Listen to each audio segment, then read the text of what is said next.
Kebenaran. Adakah perlu kebenaran didedahkan?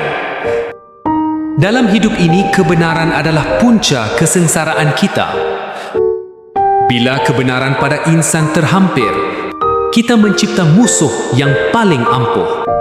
Bila kebenaran dimaklumkan, kehancuran datang berpusu-pusu.